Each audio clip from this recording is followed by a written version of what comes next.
వివాహ జీవితం అనేది ఈ రోజుల్లో ముందుకు తీసుకెళ్ళడం అనేది కత్తి మీద సాములా అయిపోతుందనమాట.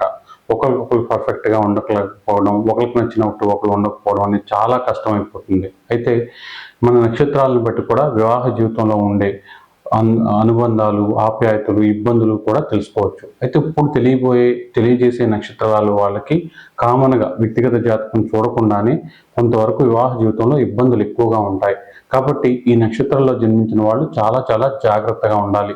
లేదంటే ఎక్కువగా డైవర్స్ అవ్వడం అనేది కానీ, వివాహ జీవితంలో ఇబ్బందులు రావడం అనేది ఈ నక్షత్రాల్లోనే ఎక్కువగా జరుగుతుంది. అయితే అందరికీ జరుగుతుందని కాదు గానీ, ఎక్కువగా సప్తమ స్థానంలో ఇబ్బందున్న ఈ నక్షత్రాల వాళ్ళందరికీ ఎక్కువగా జరుగుతుంది. ఏది ఏమైనప్పటికీ కూడా ఇప్పుడు చెప్పే నక్షత్రాల వారు వివాహ జీవితాన్ని జాగ్రత్తగా ముందుకు తీసుకెళ్ళకపోతే బ్యాలెన్స్ అనేది తప్పే అవకాశం ఉంటుంది. అందులో మొదటి నక్షత్రం కేతు అధిపతి అయిన అశ్విని నక్షత్రం, రెండో నక్షత్రం భరణి నక్షత్రం, దీనికి శుక్రుడు అధిపతి, మూడో నక్షత్రం మృగశిర నక్షత్రం, ఇక నాలుగో నక్షత్రం రాహు అధిపతి అయిన స్వాతి నక్షత్రం, ఐదో నక్షత్రం బుధుడు అధిపతి అయిన జ్యేష్ఠ నక్షత్రం, ఇక మళ్ళీ కేతు అధిపతి అయిన మూలా నక్షత్రం, అలాగే రాహు అధిపతి అయిన శతభిష నక్షత్రం.